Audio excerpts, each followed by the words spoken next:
Hi friends, hello. వాళ్ళు వచ్చేసి మెంతిపప్పు అండి, రాయలసీమ స్టైల్ మెంతిపప్పు. మెంతిపప్పులోకి కావాల్సిన పదార్థాలు చూడండి ఫ్రెండ్స్.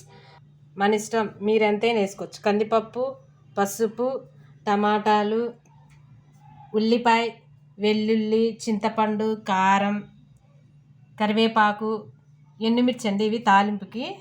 తర్వాత వచ్చేసి మెంతిపప్పుకి మెయిన్ ఏంటంటే జీలకర్ర, ధనియాలు, మెంతులు అండి. ఇవిగోండి, మెంతులు 1 స్పూన్ వేసుకోండి. మెంతులు వేస్తే అసలు పప్పు స్మెల్ భలే ఉంటుందండి. కొంచెం ఆవాలు కూడా వేసానండి. ఆవాలు వేసిన ఏంటంటే మంచి స్మెల్ వస్తుంది ఆవాలు వేస్తే. తర్వాత వచ్చేసి ఇంగువ కూడా మంచి స్మెల్ వస్తుందండి పప్పుకి. ఫస్ట్ ఏం చేయాలండి, ఫస్ట్ గ్యాస్ వెలిగించేసేయండి. వెలిగించిన తర్వాత కుక్కర్ పెట్టేసుకుందాం. స్పూన్ ఆయిల్ వేసానండి, ఎంతైనా వేసుకోవచ్చు. తర్వాత ఎండుమిర్చి, తర్వాత ఆవాలండి. ఆవాలు కంపల్సరీ చిటపట అనాలండి, అని తినాలి. ఎందుకంటే చిటపట అంటే స్మెల్ బాగా వచ్చింది, టేస్ట్ కూడా బాగుంటుంది. తర్వాత జీలకర్ర, మినప్పప్పు, పచ్చెనగపప్పు అండి. తర్వాత వచ్చేసి ఉల్లిపాయ బాగా ఎర్రగా వేపాలండి. దీని తర్వాత వెల్లుల్లి బాగా ఎర్రగా వేసుకోండి. మెయిన్ ఏంటంటే నేను ధనియాలు, మెంతులు, జీలకర్ర ఇవన్నీ తీసాను కదా, వీటిని తాలింపులోనే వేసేసుకోండి. తాలింపులో వేసేసుకుంటే అసలు స్మెల్ అసలు బాగా వచ్చిందండి. తర్వాత వచ్చేసి ఇంగువ, చిటికెడు ఇంగువ వేసుకోండి. వేసిన తర్వాత కరివేపాకు, టమాటా, ఉల్లిపాయని,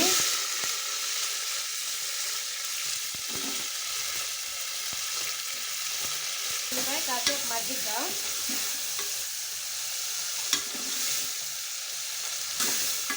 చాలండి కదండి. కందిబ్యాళ్ళు ఇవి కడగక్కర్లేదండి, అలాగే పోసేసుకోవాలి. పోసేసుకున్న తర్వాత వీటిని కూడా నూనెలో కొంచెం ఎర్రగా వేపుకోవాలి. అప్పుడేనండి మనకు మంచి టేస్ట్ వచ్చింది పప్పుకి. అట్లా వేపేసేయండి. 1 నిమిషం ఆగండి, ఏగుతూ ఉంటుంది. కొంచెం సిమ్లో పెట్టేసి వేపుకోండి. చూడండి ఫ్రెండ్స్, బాగా చూడండి, ఒకసారి ఎర్రగా వేగింది. కారం వేసుకోండి, మీ రుచికి సరిపడ కారం. అండ్ ఎండుమిరపకాయలతో కూడా చేసుకోవచ్చు. ఎండుమిరపకాయలు, వెల్లుల్లి బాగా మిక్సీలో వేసి చేసుకుంటే ఇంకా టేస్ట్ ఉంటుంది. నా దగ్గర ఎండుమిర్చి లేదు కాబట్టి కారం ఇది ఆడిచిన కారం అండి, పొలంలో కారమే, బాగుంటుంది టేస్ట్. తర్వాత కారం వేసిన తర్వాత చింతపండు అండి. చింతపండు ఇప్పుడే వేస్తుంటే కందిపప్పు తొందరగా ఉడకదండి. తర్వాత నేను 2 విజిల్స్ రాయించిన తర్వాత చింతపండు వేస్తాను. నీళ్ళు పోసేసుకోండి. అందుకే వీడియోస్లో బొమ్మలు నీళ్ళు పోసేసి, నేను 1 గ్లాస్ కందిపప్పుకి 4 గ్లాసులు పోసానండి నీళ్ళు.